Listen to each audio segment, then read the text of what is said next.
다 같이 마태복음 21장 33절로 22장 14절까지 말씀 성경 교독하겠습니다.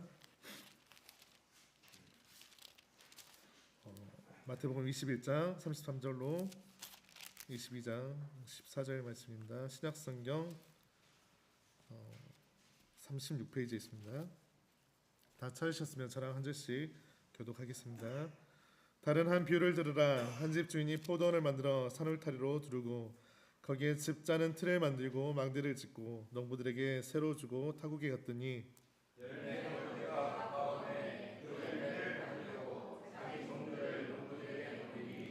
농부들이 종들을 잡아 하나는 심히 때리고 하나는 죽이고 하나는 돌로 쳤거늘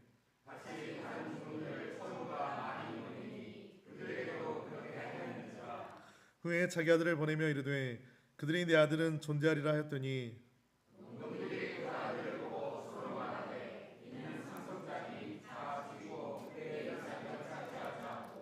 이에 차마 포도원 밖에 내쫓아 죽였느니라.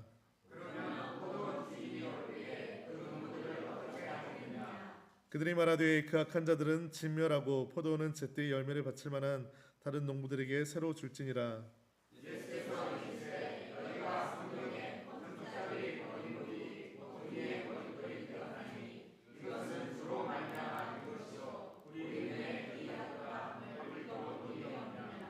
그러므로 내가 너희에게 이르노니 하나님의 나라는 너희는 빼앗기고 그 나라 열매 맺는 백성이 받으리라.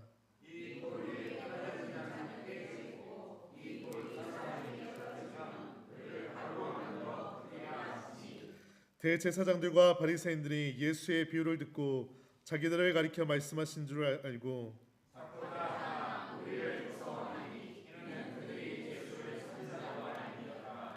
예수께서 다시 비유로 대답하여 이르시되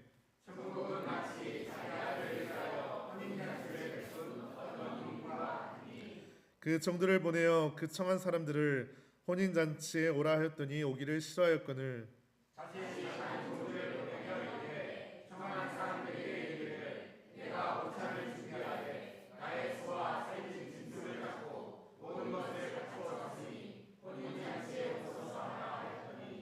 그들이 돌아보지도 않고 한 사람은 자기 밭으로 한 사람은 자기 사업하러 가고 임금이 노하여 군대를 보내어 그 살인한 자들을 진멸하고 그 동네를 불사르고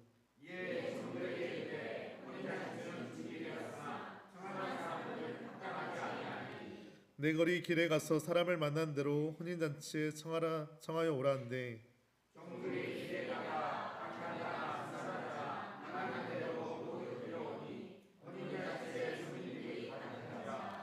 임금이 손님들을 보러 들어올세 거기서 예복을 입지 않은 한 사람을 보고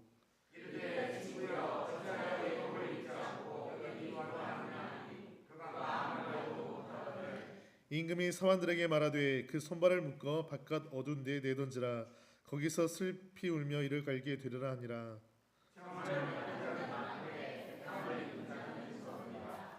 오늘 포도원과 택함을 입은 자라는 말씀으로 담임 목사님께서 말씀 선포하시겠습니다.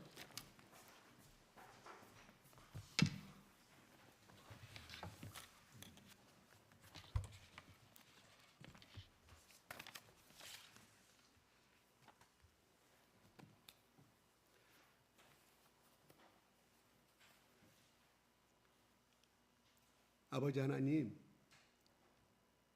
주님의 사랑하는 자녀들, 주님의 피값으로 사신 자녀들, 보배로운 자녀들, 하나님의 귀한 자식들이 이 자리에 모였사오니 하나님, 우리를 불쌍히 여겨주시고 우리를 긍휼히 여겨주시사 아버지 하나님, 이미 찬양을 통하여서 우리 하나님 영광 받으셨사오니 이 시간 성령의 기름 부은 말씀이 우리 가운데 들려질 때 하나님 우리가 듣고 순종하게 싸우니 하나님 우리의 큰 유래의 말씀을 주시고 예수님의 인격을 닮아가게 하시며 하나님의 깊은 사랑을 체험하는 결단의 시간이 될 수 있도록 주여 축복하여 주시옵소서. 예수 그리스도 이름으로 기도드리옵나이다. 아멘. 감사합니다. 하나님 아버지 사랑합니다. 아버지 하나님 사랑합니다. 예수님 사랑합니다. 성령님 사랑합니다. 아멘. 여러분들이 선창하십시오. 제가 따라서 하겠습니다. 방금 한 순서 아시죠? 여러분들 먼저 선창하시고 따라가겠습니다. 시작. 하나님 사랑합니다. 제가 따라서 저는 후창했잖아요. 그 다음에 두 번째, 예수님 사랑합니다. 성령님 사랑합니다. 아멘. 서로 마주보면서 보고 싶었습니다. 어떻게 지내셨어요? 자주 뵙시다.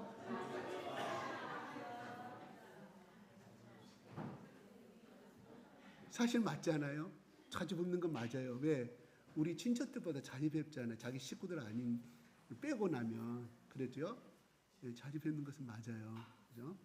때가 가까울수록 모이기를 힘써라. 때가 가까울수록 교제하기를 힘쓰고 주 안에 사랑을 나누라는 그런 뜻이 있을 거라고 생각이 들어가요. 네, 앞뒤로 보면서 보고 싶었습니다.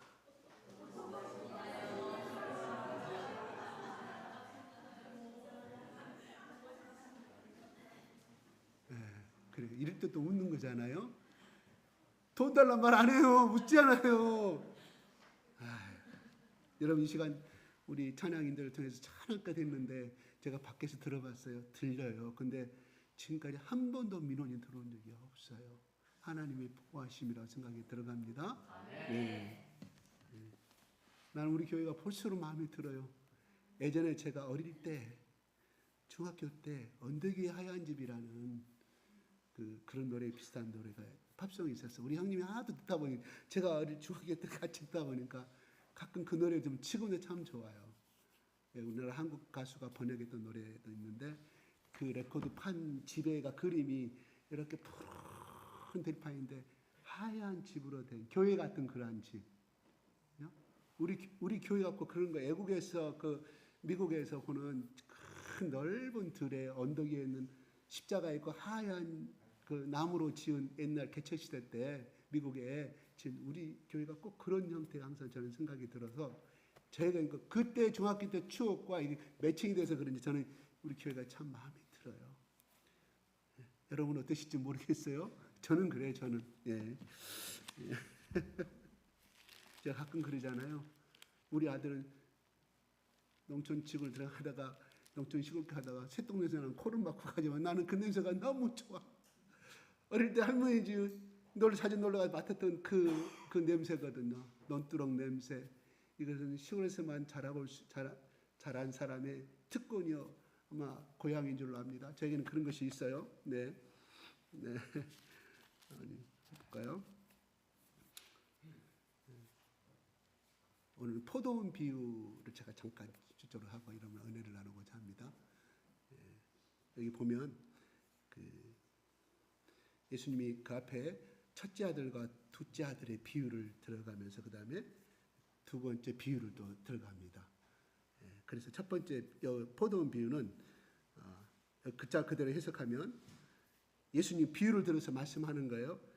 한 집 주인이 포도원을 만들어 산 울타리를 두르고 거기 있는 집자는 틀을 만들고 망들 동무들에게 세를 주고 타국에 갔더라 이런 말이에요.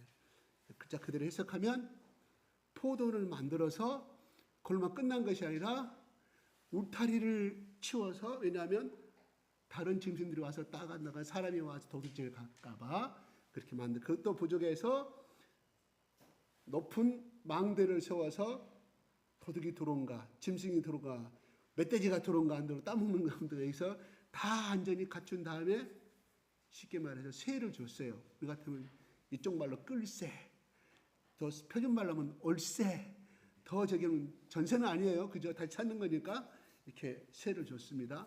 1년 계약인지 2년 계약인지 3년 계약인지 몰라요.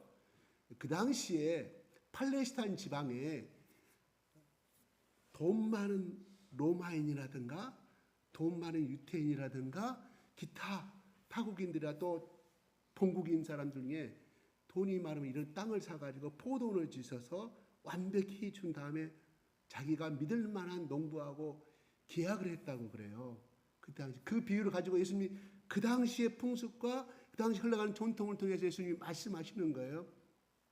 지금 너희들 잘 보고 있지 않느냐? A주인, B주인, B주인 내 말을 듣는 너희들 농부들 중에 현재 새를 계약을 해서 포도를 운영하고 있지 않느냐 하면서 이제 그들의 가장 근접하고 이해할 수 있는 현실의 습관을 예를 들어서 말씀하시는 겁니다. 동떨어진 습관이 아니에요. 그러면서 그 당시에는 여기서는 나오지 않지만 세 가지 것이 있었어요. 세 가지. 그 당시에 세 가지. 첫째는 뭐냐? 정액제. 이 포도를 나오거나 계약을 하는데 1년에 그때 포도는 7월 달에 가을 열기 시작하면서 9월 달에 우리나라 비슷해요. 9월 달에. 9월이면 우리나라의 약 10월에 해당되는 겁니다. 우리 음력하고 한 달 정도 차이 나니까 10월에 열매를 맺기 시작해. 지금 한참 열매를 거둘 시기나 했나요?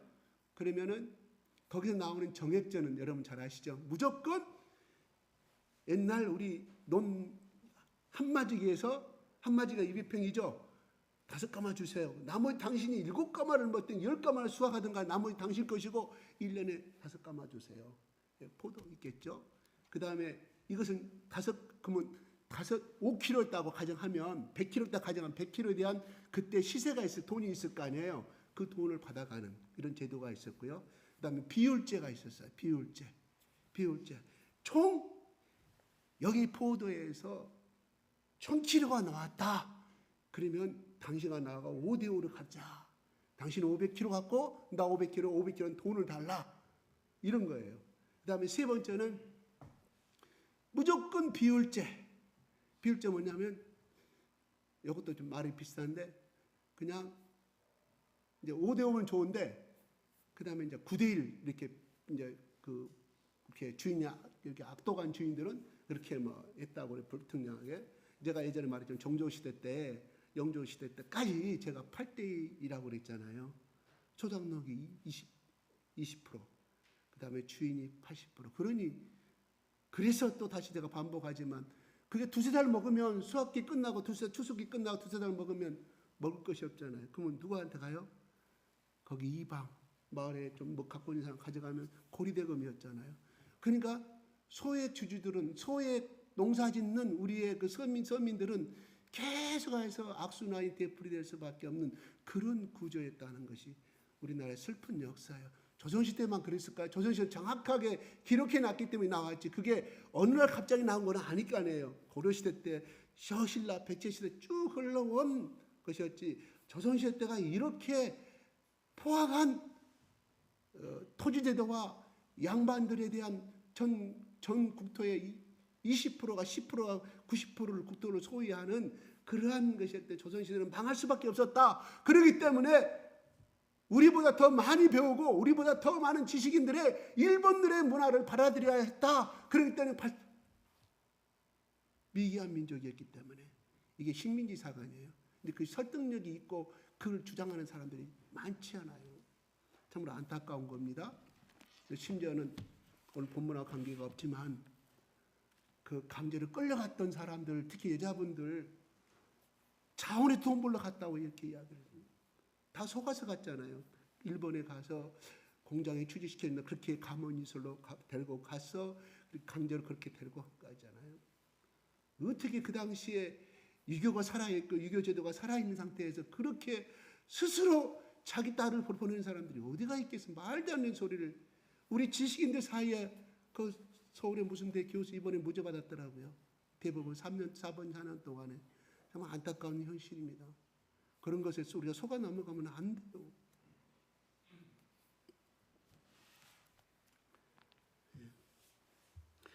아유, 이거 말해봐야 뭐겠습니까? 예. 그래서 그렇게 해서 세례를 갔다. 그 다음에 봅니다. 34절에 종들을 보내는 거예요. 종들을 타국에 가 있었기 때문에 자기 집에서 일하는 사람들을 보내가지고 A, B 동네 가서 B에 문서 주면서 너 몇 가마 몇 킬로 돈 받아갖고 와라 보냈는데 그 다음에 35절 됐습니까? 시작.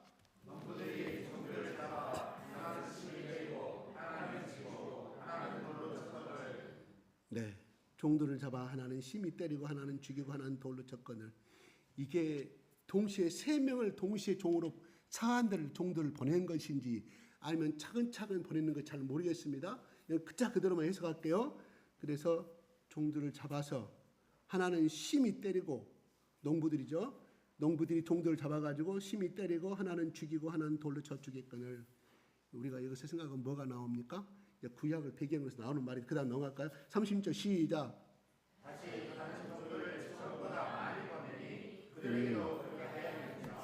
네, 여기서 죽인다는 사람, 우리 하나 대표적인 사람이 누굴까요? 히브리서에 11장 37절에 보면 이사야 선지자가 나오죠. 거기에 뭐라고 톱으로 갈라 죽였어요.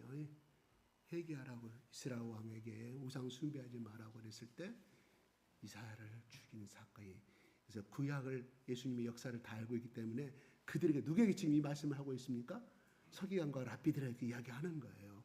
회개하라고. 지금 구약의 역사를 쭉 들어가면서 너희들이 하나님의 말씀, 하나님의 말씀을 얼마나 거역했고 하나님의 순종하기를 거절하였던 그 역사의 기록을, 고대의 역사의 그 구약의 역사를 이야기하시면서 말씀하시는 거예요. 그다음 때린 것은 또 누가 있을까요? 때리는 거는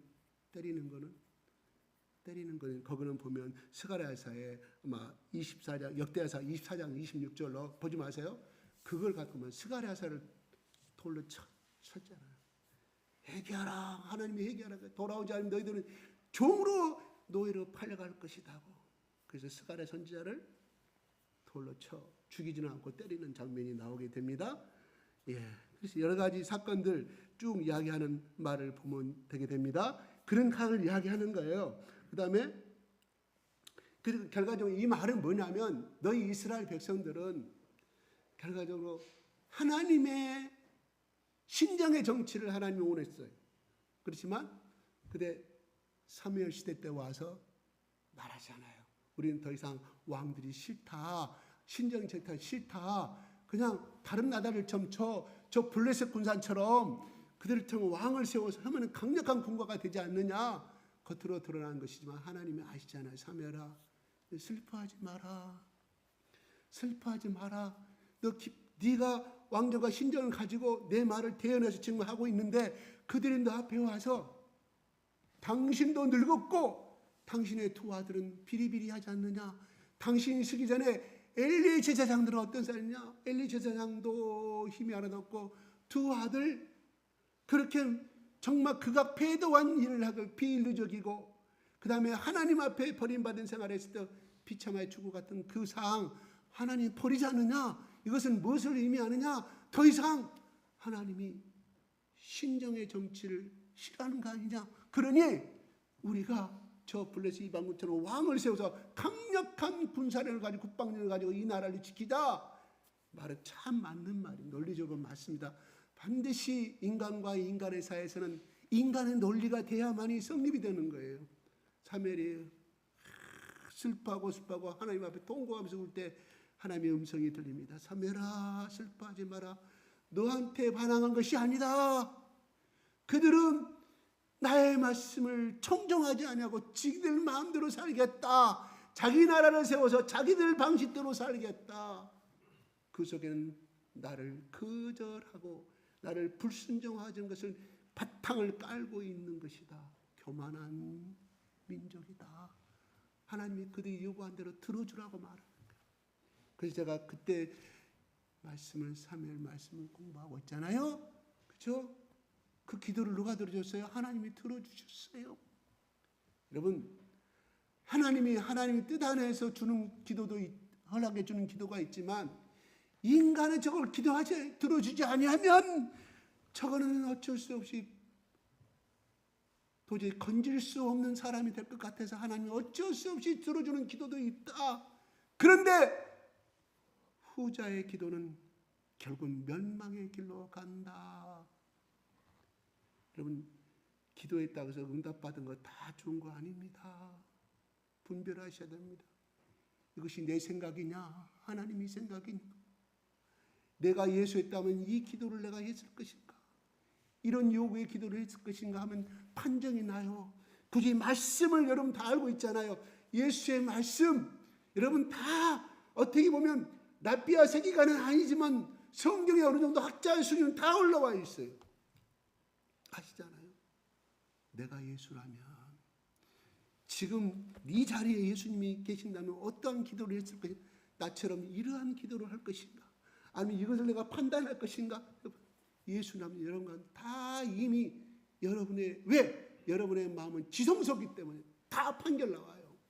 거의 99.9% 나와요. 그렇지만 물어봤을 때 듣던가요? 하나님도 예수라면 그렇게 기도하지 않았을 것 같아. 그런데 이거 놓치기 싫거든. 왜? 이거 놓치면 나에게 가장 급한 것이 당장 의식주 문제에 관계되는 문제, 손해날 것 같아. 그래서 하나님 죽으라고 심지어는 금식기도까지 해. 기도는 올라가죠. 들어주신다 이런 말. 그런데 그 기도는 그 응답은 결국은 하나님과의 멀게 하는 기도의 응답이 된다는 거예요. 혹시 그런 거 체험해 보지 않았어요? 그거 체험해 본 사람은 상당히 여러분 수준이 올라가는 분들이에요. 여러분, 제가 여러분 단언컨대 미안합니다. 여러분 신앙은 전부 다 저는 인정합니다. 다른 교인들보다 저는 여러분 수준이 많이 올랐다고 생각해요. 깨끗하고 순종적이고 우리 교회처럼 그런 데 없다고 저는 보거든요. 그런데요, 만약에 여기서 여러분의 재산이 진짜 100억이 생기고 아파트 5개가 생기면요, 우리 교회 나온 사람 별로 없습니다. 왜요? 왜요? 그 사람이 교만해서, 아니 우리 본질이 그래요. 우리 본질이. 그래서 하나님이 신명기 민수기에 계속해서 모세한테 말하잖아요. 야, 저들이 분명히 저 가나안 땅 가면 풍족하게 살 것이고 잘 살 것인데 의식주에 불편 없이 살 것인데, 그렇지만 그들은 나를 떠나고 저들의 신을 섬기게 될 것이다. 모세야, 다시 한번 부탁하니 또 이야기해라. 그래서 모세가 또 이야기하는 거, 죽기 전에 내 생각이 아니고 하나님이 이렇게 말씀하니 너희들아, 내가 40년 동안에 하나님이 나를 인도하시는 우리 민족을 자신 하나님이 바라봤을 때 우리 하나님은 너희를 얼마나 사랑하고 너희를 장자라고 했지 않나? 장자는 큰아들. 그래서 너희들 집안에 얼마나 큰아들이 제일 중요한 아들로 아끼고 있는 거 너희들도 신령을 다해서 사랑하지 않느냐? 우리 하나님의 사랑이. 그런데 하나님 그 마음으로 나에게 말씀하시더라. 다시 한번 이거를 네가 죽기 전에 말하라고 해서 내가 말하노니 제발 좀 잊지 말고 이걸 기억하라. 근데 무슨 말? 계속해서 말씀을 들려주고 말씀을 또 들려주고 그들 가운데 하였지만 너희들은 나 점점점 멀어요. 파랗게 길로 갈 것이라고 하나님이 예언하셨는데 너희들은 한나를 보고 있는데 제발 그 길을 가지 말라고 나한테 간곡히 부탁하여서 너희들에게 하소연한다. 근데 하나님 뭐라고 하셔요? 내가 이렇게 너희 입을 통해서 말해도 결국은 그들의 계획대로 흘러갈 것이다. 이스라엘 사람들이 왜 그렇게 교만할까요? 우리는 그거 보면서 얼마나 미련하고 이스라엘 사람들 교만하다고 생각하잖아요. 근데 그것이 우리와 똑같다. 똑같아. 오직 했으면 어떤 목사님이 시골에서 정말로 열심히 구원해 보겠다고 차원에서 시골로 와. 어떻게 하면 우리 교회를 더 부흥시켜볼고 이 동네를 더욱더 부자로 만들고 신령을 다해서, 그래서 유기농을 공법을 공부해서 저 일본까지 가가지고 심지어 유기농뿐만이 아니라 무기농 아셔요? 처음 들었죠? 유기농은 많이 들어도 자연기도를 갖추는, 자연기도를 재배하는 거예요. 일본의 어느 거기 도쿄 제일 큰 데까지 납품하는 농부가 있다고 해서 찾아가지고 그 자기 목사들 그 동네에 또 유기농을 공부하시는 농업 지도자를 다 농부들 데리고 가서 그걸 배우고 와서 어떻게든 많이 돈을 벌었다고 그래요. 풍부하게 됐습니다. 가만히 보니까 목회하려고 너무 힘들어. 이래도 요거도 먹고 저래도 요거도 먹고, 물론 그 사람은 다른 마음이 있어. 그래도 그 길을 가슴까지 가셔야죠. 가셔야 그분을 비방하는 거 아니에요. 돌을 던지더라도 가셔야죠. 왜? 그분 어떤 분이 사업을 해서 교회에다 헌신하는 사람이 있고 어떤 사람 레인처럼 그 길을 가야 될 사람, 하나님 부르신 각자 소명이 다른데 팔로를 하라. 돈 버는 방법을 하랬어. 왜? 소홀하고 뭐 도매업자들하고 백화점 사장들하고 이분이 앞장서서 하다 보니까 팔로를 알았어. 팔로를 어떻게 하면 돈을 벌 것인가. 아, 내가 이걸 하지 않아도 돈 버는 방법이 있네. 중간에 내가 저 농부들 갖다가 준 게 뭐 커미션만 먹어도 내 말이 사실인지 모르겠어요. 제 추측이에요. 어떤 부분은 사실이고 목회를 떠났어요. 왜? 그것이 더 편하거든. 골프도 마음대로 치고 세계 여행도 다니고 교인들 눈치도 볼 필요 없고 요거도 먹을 필요도 없고 이러다 요거도 먹고 저러다 요거 먹는데 오직 했으면 그 길을 선택했을까요? 하는 거예요. 그래도 우리는 내가 목회자가 아니어도 우리는 그리스도의 다 제사장이잖아요. 사업이 잘 돼도 못해 그 길을 가야 돼. 그 사명을 잊어버리면 안 된다는 거예요. 그래서 요한일서 5장에는 이렇게 돼요. 너희를 제사장이라고 분명히 또다시 나와. 히브리서만 나온 것이 아니라 너희를 제사장으로 불렀으니 누구를?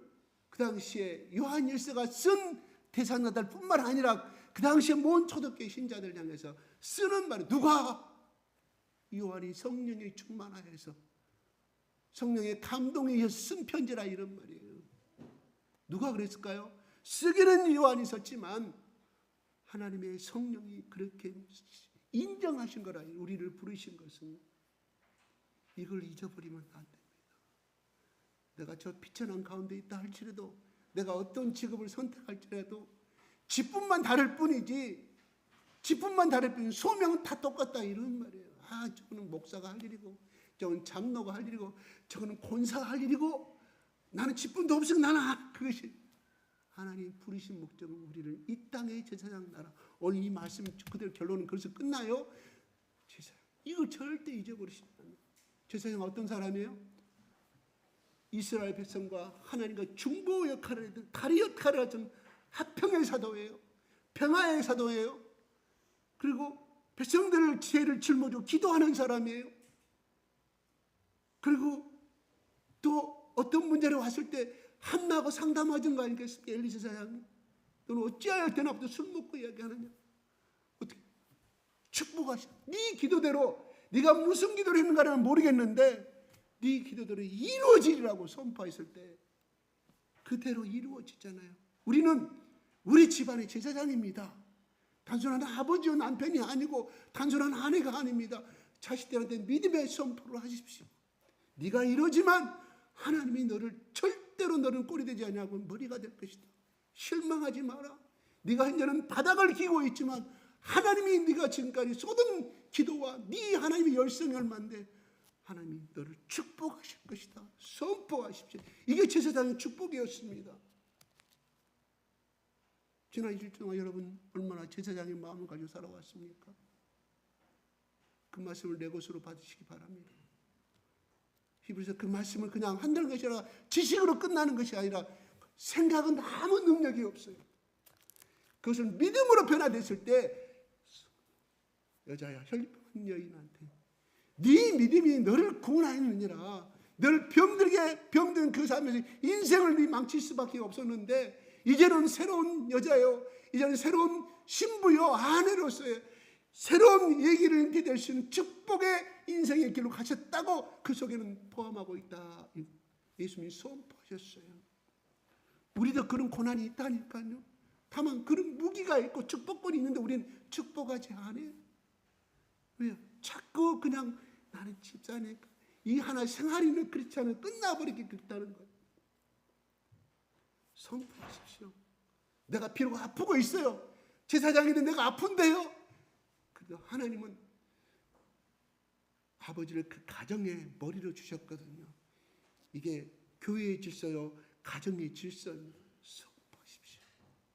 내가 이삭이 야곱한테 축복할 때요, 에사한테 축복할 때요, 눈이 멀었어요. 무슨 말일까요? 노안이 있단 말. 노안 이제 곧 죽을 때가 된 함이 힘없는 백에살 김주고 바깥 주면은 겨우 떠먹을 수 있는 그런 나약한 사람이었다 이러면 그가 건강하고 막 앙상한 상태에서 축복을 준 것이 아니라니까요. 육체는 비록 새하였고 내일 모레 눈을 감아야 할 때에 있지만 그 속에 들어있는 하나님이 주신 영권의 축복이 아브라함한테 흘러온 이삭한테 남아 흘러왔다니까요. 그래서 야곱은 그걸 알았어요. 알았어. 사랑도 못하고 약한 사람이었지만 제일 중요한 그 축복을 자기 것이 돼야 된다는 것을 알았기 때문에 아마 내 생각엔 리브가한테 그렇게 교훈을 받지 않았느냐. 그래서 리브가가 이삭한테 그렇게 변장수를 가르쳐 주잖아요. 그래서 지금도 이스라엘 백성들은 아버지의 피가 아니라 어머니 피를 인상이라면 그 사람이 흑인이 됐든 또 아프리카계 됐든 간에 이민 신청하면 우선순위로 국민으로 인정해 줍니다. 왜? 어머니를 통해서 모세가 어머니를 통해서 신앙의 교육을 받았기 때문에 그 궁중에서도 애굽의 궁중에서 히브리인의 왕의 자손을 잊지 않았다 하는 신기하죠? 아버지 피가 아니라 어머니 피를 우선으로 잡는 거 우선으로 이민 우선 이민 조건이 그렇습니다. 그래서 우리가 그렇게 소통하는 사람이 됐으면 좋겠어요. 그렇습니다. 아이고 내가 아프고 빌빌한데 이삭이 아프고 빌빌했다니까요. 성경은 그렇게 눈이 멀었다는 것만 나오고 그건 뭐예요? 이미 노아로 죽을 날이 넘지 않았다. 남자로서의 모든 것을 다 소멸돼버린 상태. 중요한 그 속에 들어있는 하나님께서 아브라함을 통하여 주시는 영권의 축복이 이삭에게도 흘러갔다 이런 말입니다. 이삭이 그걸 선포한 거예요. 왜? 아버지로도 신앙을 그렇게 배웠기 때문에 아브라함을 그렇게 배웠기 때문에 선포하셔야 됩니다. 누가요? 아버지가. 엄마가 선포한 거 아닙니다. 엄마는 교육했겠죠. 왜? 아버지는 밖에다 계속해서 목축업을 해야 되겠고 한 번씩 나가면 일주일씩 계속해서 이동해 가잖아요. 신앙의 교육은 누가? 엄마가. 축복권은 누가? 아버지에게 있었다 이런 말이에요. 신앙은 리브가가 더 훌륭했을지 모르지만 하나님이 주신 질서는 이삭이었어요. 이삭이었습니다.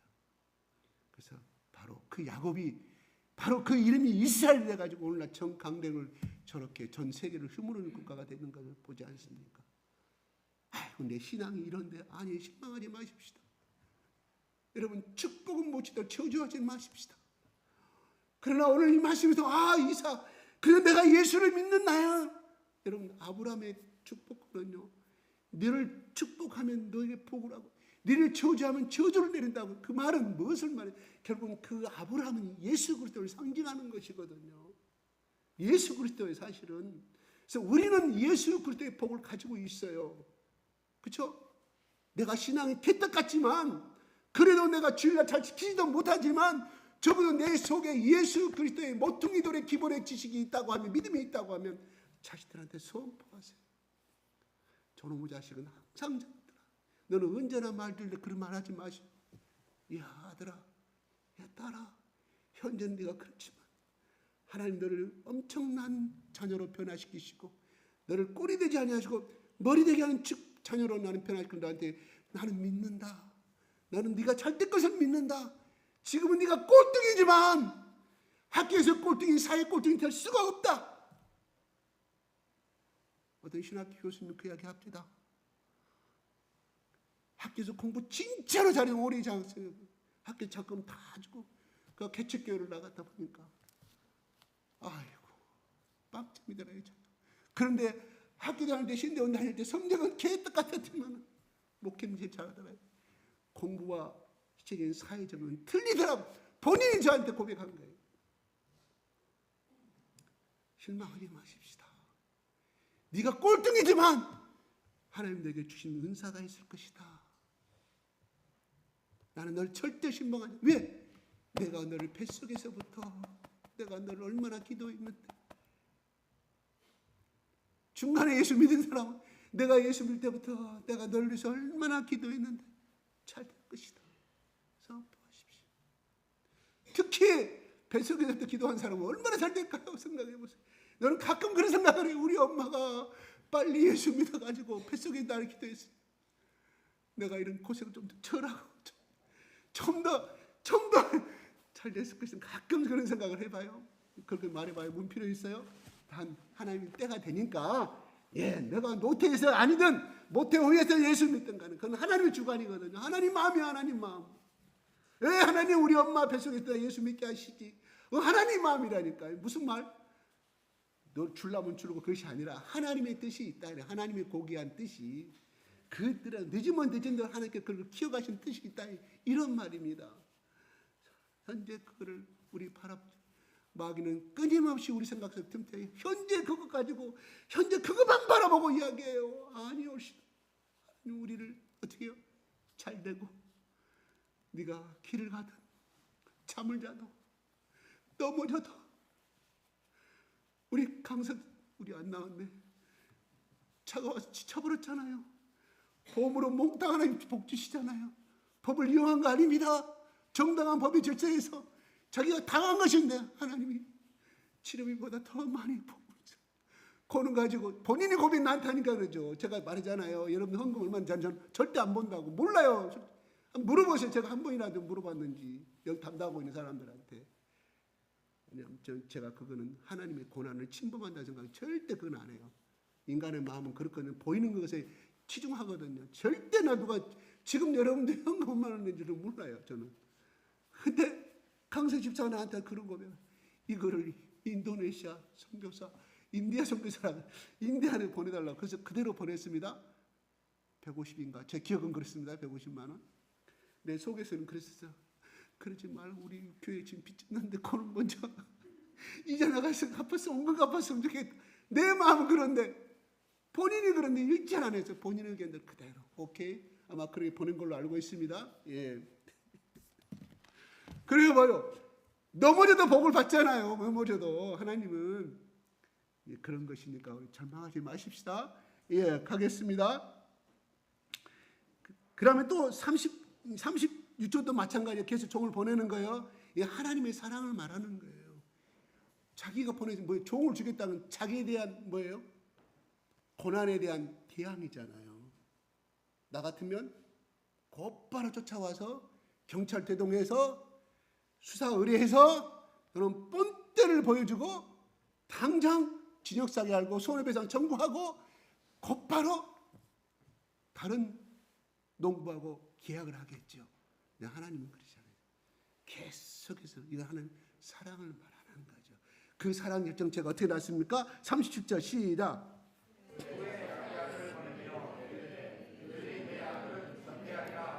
그래, 종은 종대라 하는 건 내 아들만큼 감히 무시를 못하겠지. 예, 알겠습니다. 바치겠습니다. 계약된 대로 주겠지 하고 보냈습니다. 그때 38절 시작.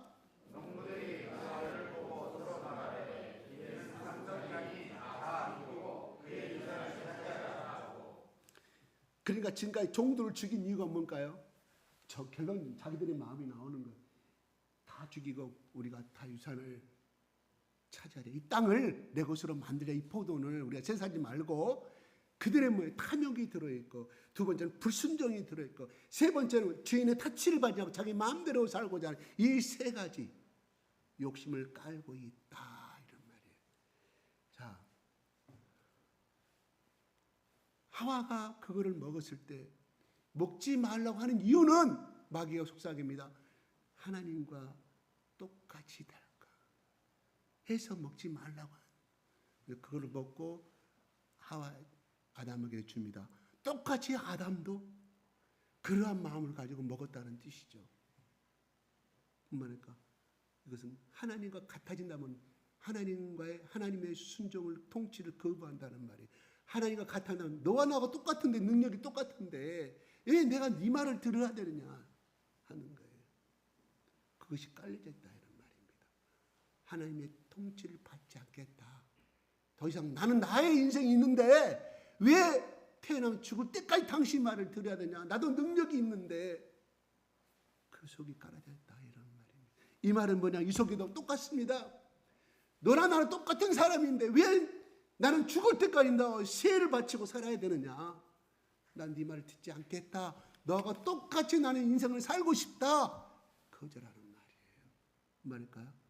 그 속에 불순종, 불통치, 불따름 따르지 않겠다는 이 내막이 여기서 드러나는 것을 보게 됩니다. 그래서 그 유산을 차지하자고 해서 그 다음에 39절에 포도원 밖에 내쫓아 죽였느니라. 포도원 안에서 죽인 것이 아니라 밖에서 쫓아서 죽여버려요. 데리고 나가서. 누가? 한 명이 아니라 여러 명이 적당해서. 그래서 오늘 여기 포도네 그러면서 물어봅니다. 그 라피아 서기관들한테 야 그러면 포도원 주인 다시 와가지고 자기 아들이 죽었다는 소식을 듣고 왔을 때 그 농부들을 어떻게 하겠냐 물어봅니다. 그러니까 41절 시작.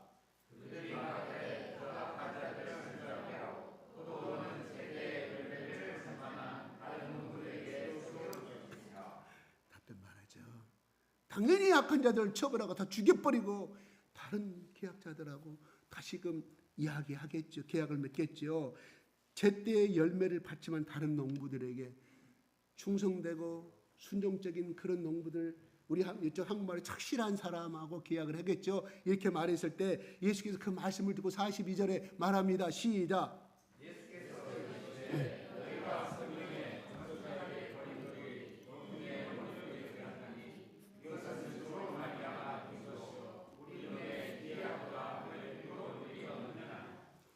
이거는 시편 118편 22절 또 이것은 그경을 시편의 말씀에 예수님이 인용한 것이지만 이 속에는 무슨 뜻이냐면 구약에 모세가 출애굽한 다음에 저 모든 병거와 애굽의 군사들이 바다에 다시금 삼키고 다시는 볼 수 없게 됐을 때 모세가 했던 말을 다윗이 그때 그 광경에서 성령에 감동돼서 쓴 편지예요. 자, 우리는 편방의 노예 같은 인생인데 죽을 때가 태어난 엄마 뱃속부터 노예로 태어나서 노예로 죽을 수밖에 우리 인생을 하나님 우리를 출애굽시키셔서 위대한 민족으로 이 세상에 존재하는 어떤 민족보다 꼴이 되자고 머리가 되며 으뜸 있는 민족이요 복 있는 민족이요 이 나라에 이 땅에 하나님 나라를 창시하고 하나님이 통치된 민족으로서 유일신 하나님 다른 어떤 민족이 섬기는 그런 신보다 더 비교할 수 없는 창조주 하나님 모시고 살아가는 그렇게 우리를 그렇게 하기 위해서 우리를 불러주시고 건져내 주신 그 하나님을 찬양하는 말입니다. 세상 사람들이 우리가 애굽에서 살 때는 오늘 보세요. 나라 없는 민족, 그래도 민족이잖아요. 그렇게 나라를 갖고 다니지만 그 200명의 계속 쫓겨다잖아요. 터키하고 지금 싸우면서 시내에 살지 못하고 그 산맥에서 살아. 네, 나라 땅을 차지하기 위해서 빙빙빙이 돌잖아요. 인정받지도 못해. 학교도 못 가. 비참한 삶을 사는 구르드 민족 우리가 현실을 지금 보고 있잖아요. 자기 나라 민족도 그렇게 될 수밖에 없었던 것이었는데 하나님이 이렇게 우리를 보잘것없는 이 민족을 선택하셔서 세상의 위대한 나라의 백성으로서 니드자의 백성으로 삼고자 하는 이 하나님의 사랑을 찬양하면서 말씀하신 내용이 그것이 시편을 놓아서 오늘날 때 예수님이 이 말씀을 인용하시고 세상 사람들이 봤을 때는 보잘것없는 건축적인 비유를 내면서 이 돌은 필요가 없어 버린 돌인데 그게 모퉁이 돌이 됐단 말은 우리 모퉁이 돌이 사투리 아닙니다. 저 모퉁이로 돌아가서 그죠. 우리 집을들이 사각형 있잖아요. 사각형 꺾어지는 네 모서리마다 주춧돌이 들어가잖아. 기본 베이스 터가 됐다. 그 중에 하나라도 돌을 빼버리면 그 집은 무너질 수밖에 없는데 하나님이 우리를 그렇게 삼으셨다. 가장 중요한 돌로 삼으셨다. 집을 짓는 데 있어서. 그래서 건축자의 말을 우리 절에라 어느 건물 들어가도 엄청나게 천막 여러분 시골에 지금도 양반집 가면 기둥 밑에 보시잖아요. 드러난 큰 엄청난 바위돌 기초돌 보시잖아요. 하나님이 우리를 그렇게 부르셨다. 그리고 여기서 또 이선 구체적인 것은 무슨 뜻이냐? 바로 예수 그리스도를 설명하고 있죠. 예수 그리스도. 그래서 이 반석 위에 베드로한테 말씀하시잖아요. 이 반석 위에 내가 교회를 세우리라. 우리 신앙의 바로 예수님이 그렇게 이 땅에 오셔서 종의 모습으로 가장 낮은 자의 모습으로 가장 가난한 자의 모습으로 이 땅에 오셔서 그렇게 평생을 살다가 너희들이 버렸지만 필요 없다고 그냥 요셉의 아들 목수의 아들로서 필요 없다가 죽여버렸지만 결국은 그분이 결국은 이 땅의 이스라엘 민족의 믿음의 주춧돌이 될 뿐만 아니라 온 다른 농어는 내가 다른 농부들에게 새로 줄지니 41절에 나오죠. 바로 이방인들을 말하는 거죠. 처음에 농부들은 유대인을 상징하는 것이고 여기에서 다른 농부들은 우리의 이방인들을 말하는 거예요. 거기와 하나님이 예수 그리스도를 통해서 다시금 계약하는 상태를 말해주고 있다, 이런 말입니다. 포도는 무엇일까요? 포도는 하나님 나라. 포도원 주인은 누구일까요? 하나님, 예수님. 농부는 누구일까요? 유대인.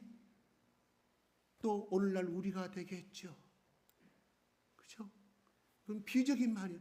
앞으로 이 땅에 곧 있으면, 이거는 지금 이 말씀은 고난절 화요일 날, 금요일 날, 내일 모레 화수목금 4일 후에 예수님이 십자가에 죽어가는 그 4일을 앞두고 나타난 말씀하신 내용입니다. 그래서 우리는 고난주일 이틀째 화요일째 하신 예수 그리스도의 말씀입니다. 앞으로 4일 후에 이렇게 내가 죽지만 너희들 나를 버리고 헌신자처럼 필요 없는 돌로 버리지만 내가 십자가 위에서 너희들의 모든 죄를 짊어지고 하나님이 아담과 이후부터 예언하신 그 구약의 성취를 내가 이루실 것이다. 그리함으로 말미암아 너희들은 이것을 믿으면 이 기초 위에, 이 신앙의 기초 위에 하나님의 아들 그 예수 그리스도, 우리가 십자가에 죽으신 그 예수 그리스도가 하나님의 아들로 빙자하고 계단의 이단의 예수로서 처벌받아서 죽는 것으로 생각했는데, 쓸모없는 사람으로 생각했는데, 벌받아 죽는 걸로 생각했는데, 그게 아니라 우리의 저주, 우리의 인생의 저주, 우리의 모든 죄를 다 짊어지시고 사망에서 영원한 영생을 주시는 그 기초가 바로 예수, 나 그리스도다. 나중에 너희들이 알게 될 것이다. 구약의 말씀을 통해서 예언하신다, 이런 말입니다. 오늘날 우리에게 주시는 것은, 이 포도는 또 오늘날 우리 교회라, 신약에 와서는 교회라 볼 수 있습니다. 이것이 하나님 나라입니다. 하나님께서 이 예수 그리스도의 이 주춧돌 위에 고백한 사람들이 모여 있는 것이 교회입니다. 교회는 제가 말씀드린 건물이 절대 아닙니다. 그래서 몰몬교에서는 이렇게 말합니다. 가정인 곧 교회요 천국이요 교회라고 이야기합니다. 이건 우리가 깊이 깨달아야 할 문제입니다. 제가 그래서 여러분들의 교회 중심의 설교를 절대 하지 않잖아요.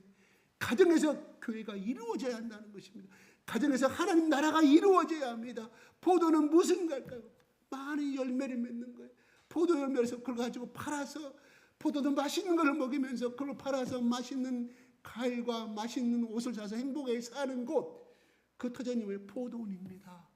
바로 우리나라에, 우리 신약에 와서 교회가 그런 곳인데, 가정이 그래서 그 교회가 이루어진다 말씀하는 거예요.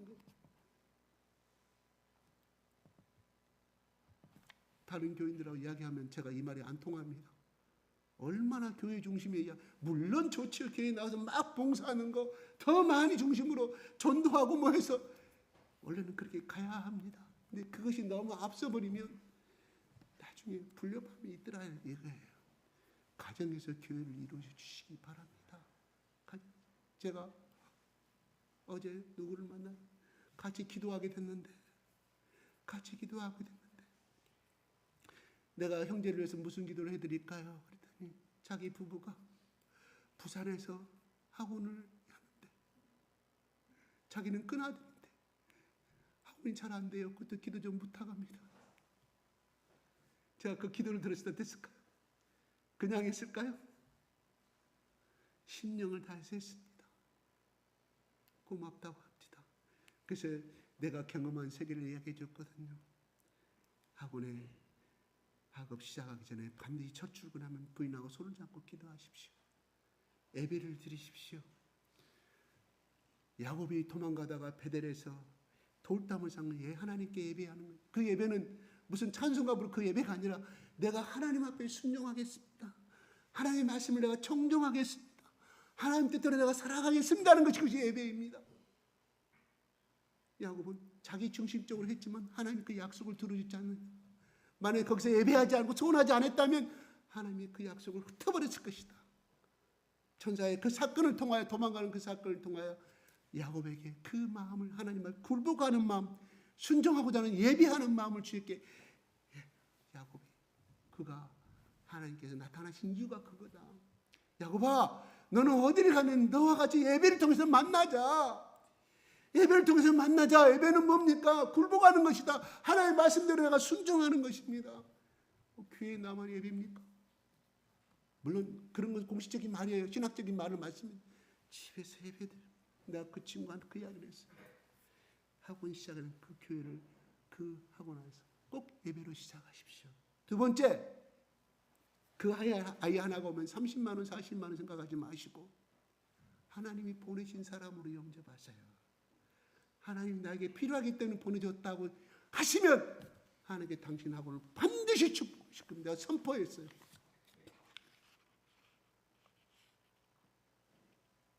좀 이따가 1시간은 자기 부인하고 왔어요. 기도 다시 한번 부탁해요. 내 이야기를 했는가 봐요. 그래서 돈으로 보지 마시고 하나님 보내신 사람으로 생각해서 그 아이에게 접근적으로, 물론 신고가 들어갈지 모르지만 접근적으로 예수 그리스도를 선포하시고. 왜? 하나님 보내신 사람이라고 하니까 중요한 것은 예수 그리스도 십자가 아닙니까? 하나님 복 주실 것입니다. 모르겠습니다. 다음 주에 또 만나주자고 약속을 했으니까 어찌 될지 모르겠지만 이렇게 제가 다시 한번 물어볼 겁니다. 여러분, 오늘 예수님이 말씀하십니다. 인간의 눈으로는 보잘것없는 돌이었지만 그는 바로 집을 짓는데, 이 집은 뭡니까? 하나님 나라. 이 집은 뭡니까? 교회입니다. 이 집은 뭡니까? 가정입니다. 바로 예수 그리스도의 구원의 십자가의 은혜의 바탕으로 가는 가정은 절대로 망하지 아니합니다. 내 귀퉁이에 돈을 쌓지 마십시오. 내 귀퉁이에 명예를 넣지 마십시오. 내 귀퉁이에 예수 그리스도의 십자가를 놓으시기 바랍니다. 그러한 가정은, 그러한 자녀는 절대 꼴이되지 아니합니다. 멸망당하려면 때로는 곧장에 저 낭떠러지를 떨어질 수 있지만 하나님 천사를 동원하여서 그를 받아주시고 다시금 하나님이 그 인생을 복된 인생으로 키우실 줄로 믿으시기 바랍니다. 그러므로 우리 속에 이 구원의 예수 그리스도의 구원의 터는 사망을 이겼습니다. 사망은 생명을 줬습니다. 생명 앞에 우리 그리스도의 생명이 있기에 우리는 사망과 죽음은 절대로 우리를 이길 수는 없다. 사망이 주는 거, 왜 우리는 죽음을 두려워합니까? 나를 사랑하기 때문에 죽음을 두려워하는 거예요. 이건 여러분 사랑을, 여러분 자신을 미워하지 말라는 뜻이 아니에요. 사랑하시되 하나님이 말씀하셨잖아요. 네가 죽으면 내가 너에게 수십 배의 내가 열매를 주리라. 죽는 자에는 살 것이요 사는 자는 죽을 것이라고 예수님이 말씀하셨죠. 이러한 마음을 가지고 여러분의 자녀들의 교육과 여러분의 신앙생활 속에서 선포하시면 어찌하여 엄마가, 아버지가 이러한 이 믿음의 터 위에서 굳건하게 바람아 불어라 파도야 쳐라 그래도 우리 엄마 아빠는 절대로 흔들리지 아니한 그 속에 살아있다. 예수님이 우리 속에 살아있다는 말은, 다시 말해 그 자녀가, 우리 엄마는 어떠한 상황 가운데도, 우리 아버지는 어떠한 상황 가운데도 흔들리지 않더라. 나를 끝까지 사랑해주는 우리 부모, 우리 아버지, 근데 보니까 예수님을 사랑합니다. 그게 그런 거예요. 우리가 예수님의 우리 속에 생명이 있기 때문에 우리는 부활을 얻지만은 중요한 것은 그들은 누구를 통해서 보냐? 아버지 엄마의 신앙을 통해서 본다는 것입니다. 그래서 생명을 생각하게 되고 부활을 바라본다는 것입니다. 아멘. 절망하지 마. 아이고 어쩔 거냐? 아이고 어쩌면 좋겠냐? 이거는 세상 사람들이 하는 거예요. 야 아들아 걱정하지 마라. 너는 절대로, 야 딸, 너 절대로 걱정하지 마. 아빠가 있지 않니? 엄마가 있지 않니? 내가 어떤 일이 있어도 내가 목숨을 바쳐 내게 있는 거 다 주더라도 내가 시집 가는 거 책임질게. 예를 들어서 너 취직 못하는 거 걱정하지 마. 안 되면 내가 이 집을 버려 너 장가 보내줄게. 걱정하지 마라. 그럼 그 자식이 그 말을 듣고 어떻게 했어요? 밖에 나갔을 때 또 새로운 힘을 얻고 이 자식아, 넌 그러니 그거는 넌 나가서 죽어버려라. 난 설마 진짜 죽어버린다. 나 자살한 자녀들 한번 부모들 한번 조사했으면 좋겠어. 혹시 부모께서 화가 나니까 혹시 너 나가서 죽어버려라 벼락 맞으라. 아마 있을 것 같아. 있을 것 같아. 없는 사람 없어. 있을 것 같아. 그러니까 뿌린 대로 가는 거죠. 뿌린 대로. 아무리 하나도. 이야, 속에서는 불나. 이야, 내가 기도하면 걱정하지 마라. 아들아, 딸아, 힘내. 선포하시기 바랍니다. 왜요? 선포한 대로 이루어 주시니까. 왜? 우리에게 권세가 있잖아요. 권세. 무슨 권세? 말에는 영이 있다고 그랬잖아요. 천지를. 이야, 지구야 생겨라. 별들아 생겨라. 돌들아 생겨라. 거기에 영이 있다 이런 말입니다. 세상 것 듣지 마십시오. 텔레비전은 그 나쁜 영이 들어온다니까. 말을 통해서, 하나님의 언어를 통해서 따라 너희 믿음이 너를 구원하느니라. 그 선포는 그런 육체적인 치료도 받았지만 영혼의 치료를 받아서 그의 인생은 아마 이혼받았었겠죠. 왜? 여기라 얘기를 하고 난 다음에 생긴 병이잖아요. 이게 하혈하는 병이 아마 새롭게 또한 이혼당했지만 새로운 아름다운 남자를 만나서 새로운 가정을 이뤘을 것이며 친정에 돌아가서 기쁨을 선사하는 복덩이가 되었듯이 그 말이 뭐예요? 그 여자의 믿음, 현재는 우리가 보지만 절망이지만 적어도 그 아들의 말에, 그 자녀의 말에 흔들리지 마십시오. 저도 물론 흔들 때가 많아요. 근데 저는 계속 선포해요. 걱정 마. 너를 위해서 기도하. 너는 잘 될 것이다. 잘 될 것이다. 그러면 소식이 또 와요. 무슨 소식? 아빠 말대로 됐어. 엄마 말대로 됐어. 그걸 체험하잖아요. 그럼 누구를 의지해? 부모한테 자꾸 자기 신앙도 있지만 부모한테 요구하잖아요. 절망스러우니까 그 절망스러운 사람한테 이 자식아 네 믿음이 그것밖에 안 돼. 이놈아 내가 몇 번이나 가르쳤느냐. 네 신앙생활이 몇 년인데 도망가. 절망해. 우리 하나님은 그렇잖아요. 그걸 알기 때문에 끝까지 받아주잖아요. 끝까지 선포하시기 바랍니다. 믿음으로 오늘 예수님 말합니다. 있는 것까지 다 뺏어서 너에게 14년 너희는 빼앗기고 그 나라의 열매 맺는 백성이 받으리라. 뺏깁니다. 절망적인 거 불순종이 말하지 마시기 바랍니다. 하나님의 생각으로 바꿔주십시오. 지금 이 생각에 내가 입으로 하는 이 말이 나의 말이냐 하나님 주시는 올바른 생각이나 자꾸 비교하십시오. 자꾸 체크하십시오. 그러지 않을 때는 우리 생각이 더 많아질 수밖에 없어요. 왜? 우리는 그렇게 살아왔기 때문에. 이거 습관이 우리 뇌회로가 그렇게 됐다고 하잖아요. 자꾸 가는 습관이 활성화되어 있다고 하잖아요. 활성화. 근데 이 활성화된 길을 잘라버리고 비활성화된 뇌회로를 만들어가면 얼마나 힘이 들어요. 이것이 내 것까지 되기까지. 그래서 학자들은 내가 21일 그 다음에 이것이 완전히 되려면 3구 27일 270일이 돼야만이 내 것이 된대요. 뭔 말일까요? 뇌학적으로 이 비활성화된 이 환경이 이 회로로 안 가고 이 회로는 누런이 형성이 되는데 270일이 걸린다는 거예요. 뇌학자가 하는 말입니다. 내 말은 아닙니다. 자꾸 믿음으로 우리 절망하는 거 다시 처음에 했더니 아이고 어쩔 것이냐. 그래 어쩔 수 없다는 것을 옛날 어릴 때부터 부모한테 들어왔어. 그리고 내가 사고를 그렇게 살아왔어. 일로 가는 것이 편해요. 새로운 길로 가는 것이 편해요. 이게 이렇게 가는 거에 계속 주 시름이 됐다고 제가 말씀했잖아요. 이걸로 우리가 믿음을 선포하는 것은 아직 가지한 젊고 실시간 사용하지 내 신경을 우리가 고백을 했자는 거예요. 과학적으로 증명된 말입니다. 뇌학적으로 믿음을 선포하십시오. 아멘. 자, 우리는 믿음으로 선포하는 사람이 되겠습니다. 잘 됩니다. 잘 됩니다. 머리가 됩니다. 머리가 됩니다. 곧 손에 잡아서 누릴 것입니다. 여러분이 선포하시고 따라서 할게요. 먼저 선창하시라고요. 왜냐하면 후창하면 내가 후창해보니까 이게 따라가. 내 것이 안 돼. 여러분 선창을 하고 여러분 것을 만들려고 하는 거야. 나 후창할 테니까. 자, 첫 번째. 우리는 말씀하세요. 머리가 되는데 순서 관계없습니다. 머리가 됩니다. 또 다 같이 합창으로 먼저 다시 하겠습니다. 방금 한 말 먼저 하세요. 시작. 그 다음에 그래서 문장 이어주세요. 문장 이어주세요.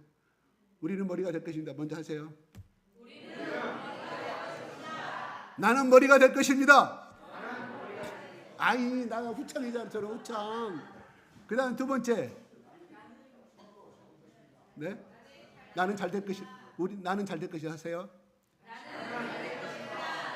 우리 교회는 잘 될 것입니다. 또 아니 내가 좀 따라 좀 말을 붙인 것 뿐이에요. 먼저 선창하죠. 또 아들아 걱정하지 마라. 잘 될 것이다. 시작. 선창하십시오. 다시 한번 선창 그것만 시작. 아들아 잘 될 것이다. 걱정하지 마라. 또 하나 빠진 거 있어요? 뭐 있어요? 네? 네? 결탄코 잘 될 것이다. 제가 좀 만들었습니다. 아들아 결탄코 잘 될 것이다. 따라 주면 돼요. 아들아 따라 결탄코 잘 될 것이다. 먼저 하세요. 시작. 아들아 따라 결탄코 잘 될 것이다. 그 다음에 내가 기도하고 있다. 시작. 내가 기도하고 있다. 선창하세요. 시작. 내가 기도하고 있다. 너는 은금을 풍요로이 느끼. 너는 은금을 풍부하게 소유할 것이다. 은금, 금과 은. 구약시대 때는 은이 앞섰어요. 구약시대 때는 은이 더 비쌌어요. 바꿉시다. 너는 금과 은을 풍부하게 소유하게 될 것이다. 이 점으로 축복을 말하는 거예요. 시작. 제가 호청합니다. 너는 금과 은을 풍부하게 소유하게 될 것이다. 선창하세요. 아멘. 너는 금과 은을 충만하게 소유하게 될 것이다. 아멘. 말씀합니다. 우리 갖고 있는 자그마한 믿음을 활용하시고 충성하십시오. 우리의 이것은 어떻게 보면은 달란트예요. 여기 전반적으로 건 우리 달란트. 저 사람 능력 많은 사람 IQ 240이에요. 어쩔 수 없고 따라갈 수가 없어요. 저 사람 140이에요. 우리 학교 다닐 때 내 반장들이 뭐라 했다고? 130이 저 IQ 검사 5학년 때 했는데 그들이 결국은 저 서울대 가고 그 교수에 다 이번에 정년퇴했어요. 하나님 저 전대 인문대 학장했던 양혜섭 박사라고. 그 서울대 나와가지고 학교에서 못 봤죠. 왜? 뒤에서 복 받쳐주니까. 석박사를 거기서 받은 결국 전대 내려와가지고 인문대 학장하다 저기 지금 동부 저기 가가지고 논어 강좌하더라고요. 근데 예수를 심어주고 싶은데 만나지는 못했어요. 노자의 아주 책을 한 5-6권 썼더라고요. 그 사람들은 그때 IQ 알아요. 130이에요. 그 애들은 그렇게 태어나서 DNA를 받고 나는 130인데 어떻게 해.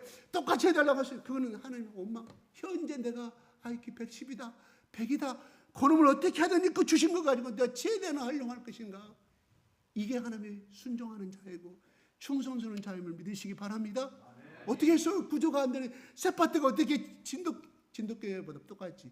세파트가 어떻게 똥개가 세파트일 수 없잖아. 유전자 되지 않잖아. 나중에 과학이 발달하고 뇌를 갖다가 뭐 이식시키지 않은 이상은 똥개는 그런데 중요한 것은 똥개는 똥개대로 활용도가 있어요. 도둑놈 들어오면 짖잖아요. 돌돌돌 따라가냐. 검둥아 논밭에 다니고 밖에 돌아오면 주인 돌아오면 검둥이가 흰둥이가 누렁이가 힘들쳐줘. 얼마나 기쁨을 줍니까. 우리를 그렇게 비교해서는 안 되는데 예를 든다면 다 하나님의 쓸모가 있다 이런 말이에요. 쓸모가 있는 자리에 높은 거 바라보지 마십시오. 현재 주어진 것 최대한 충성을 다하고 어떻게 새로운 다른 농부가 우리가 되시기 바랍니다. 하나님이 우리가 계약하기를 원하십니다. 누구로? 예수 그리스도의 보혈 피로 계약하기를 원한 너는 너 보니까 내가 농부로서 내가 포도를 맡기고 싶은 너 보니까 내 아들 예수 그리스도의 보혈의 피가 너 속에 들어있네. 계약하자. 그래서 너를 내가 양자 삼겠다. 양녀로서 좋은 하나님 나라의 상속을 받아요 못 받아요? 못 받습니다. SK 삼성그룹 여러분 아무리 그 사람이 애국 가서 석박사 받고 인류대학을 나와 유명한 논문을 쓰고 세계적 인정한 논문을 쓰고 그 사람은 삼성그룹의 회장과 SK그룹의 회장의 상속을 받을 수 있어요 없어요? 못 받습니다. 그냥 종이에요. 오늘날 계약이 각각의 고용인과 비고용의 말로 바꿔졌지만 그거는 옛날 같다면 양반과 종의 계약이라 이런 말이에요. 그렇지만 하나님 안에서 우리는 누구냐? 구약은 다 종과 노예의 관계예요. 주인과 노예의 관계예요. 나오잖아요 이게 구약. 그러나 우리는 예수 그리스도의 보혈을 통해서 우리는 하나님 나라의 자녀가 됐기 때문에 천국을 유산으로 받을 수 있다 이런 말이에요. 그래서 천국을 너희들은 기업으로 받는다. 기업은 천국의 유산을 받는다. 어디까지? 계시록 3장 21절에 이기는 자에게는 내가 이런 특권을 내 예수님이 말씀하십니다. 요한에게 이기는 자에게는 이기는 자에게는 이긴 자가 아닙니다. 이긴 자는 누구? 예수 그리스도고 이기는 자는 이 땅에서 고난과 핍박을 이겨가면서 아직은 테이프를 끊지 않는 사람을 말. 이기는 자 하나하나 지금 이기고 있는 자, 이 땅에 살아가고 있는 자들이 핍박과 고난과 유혹에 넘어가지 아니하고 하나님의 중심이 된 일꾼이요 그리스도의 일꾼이요 종으로 살아가는 자녀, 살아가는 그 사람에게 내가 하나님 나라에서 앉은 보좌를 똑같이 주겠다고 요한계시록 3장 21절은 기록하고 있어요. 나중에 요한계시록 여러분과 같이 공부할 기회가 빨리 오기를 기대합니다. 저도 그 말씀 보고 놀랐어요. 와, 그래 이 말씀 보좌에 예수께서 앉을 그 보좌를 앉혀주겠다 이거예요. 누구에게? 이기는 자에게. 그 우리라 이런 말이에요. 아멘. 와, 난 그 말 듣고 그냥 이런 축복, 나는 천국 가서 상급받는다는 생각인데 예수 그리스도가 하나님 옆에는 앉아서 지금 있고 있잖아요. 영광을 누리고 있잖아요. 그 보좌와 똑같은 보좌를 주겠다. 아멘. 따라서 이기는 자에게는 예수님의 보좌에 앉는다. 예수님의 보좌에 앉는다. 예수님의 보좌에 앉는다. 상급만 받을 것이 아니라 거기서 통치한다 이런 말이 예수님과 똑같은 위치에서. 아멘. 아멘.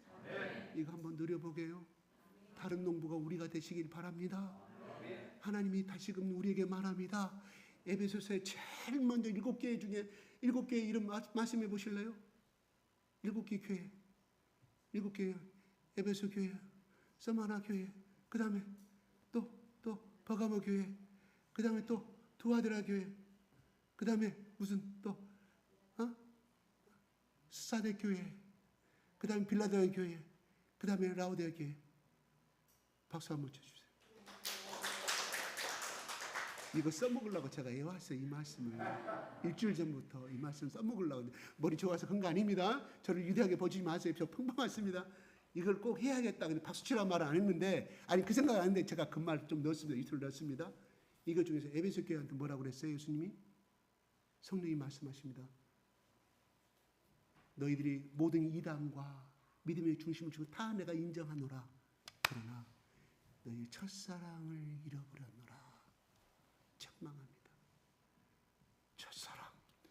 여러분 20대 때 예수 그리스도 앞에서 그 뜨거운 열정 앞에 기도하면서 하나님 나 선교사로 보내달라고, 내가 평생도록 내가 주님의 그리스도의 십자가를 짊어지고 내가 죽음인들 사망인들 막으니까 내가 시킨 대로 하겠다고 얼마나 많이 기도하신 분이 있습니까? 눈물을 흘리면서. 그 기도가 감정의 말입니까? 아니올시다. 어떤 사람들은 감정 기복주의라고 비판하는데 아니, 그건 성령님이 그 시간에 감동시켜 주셔서 그런 거예요. 절대 이 순간은 아닙니다. 저는 그렇게 분명히 성령께서 그렇게 주장하시는 거예요. 그래서 입술을 통해서 내가 듣도록 그 시간에 계약하는 거예요. 하나님, 야, 네가 방금 이렇게 말했지. 근데 네가 말한 것이 아니라 성령님 내가 너를 쓰려고 너 입을 통해서 기도 중에 내가 그렇게 말씀한. 그때 이미 계약이 된 거예요. 계약은 지켜야 할 거 아닙니까? 하나님 그거 지키고 보고 있어요. 그래서 에베소 교회를 하나님 그렇게 쓰시려고 에베소 교인들한테, 오늘날 에베소가 어디입니까? 터키 아닙니까? 터키. 다 7개 교회가 다 터키에 있는 지방에 오늘 소아시라고 말하죠. 거기에 에베소 교인들은 다 잊어버렸다. 오늘 이 시간 말합니다. 나의 사랑하는 핏값으로 전하더라, 산산하더라. 내가 십자가에 너를 사랑한다는 보증의 계약을 세웠지. 너 그때 새벽 기도할 때, 너 그때 밤중에 눈물로 무릎 꿇고 기도할 때 내가 다 들었고, 내가 아직도 그 계약서를 가지고 너는 잊어버렸느냐? 아니다. 네 마음판에 새겨 있으니 첫사랑을 회복하라고 말씀하고 있는 줄로 믿으시기 바랍니다. 그래서 여기 나오는 농부들처럼, 새로운 농부들처럼 주인에게 최선을 다해서 살아가는 충성스러운 농부가 되기를 예수 그리스도 이름으로 축복합니다. 그래서 첫사랑을 회복하여서 정말 축복받는 우리 모든 우리 주사랑교회에 소속되어 있는 모든 한 사람 한 사람, 또는 어떤 분은 또 모르겠습니다. 어떤 분 속에는 또 얘기가 들어있는지도 몰라. 저는 몰라요.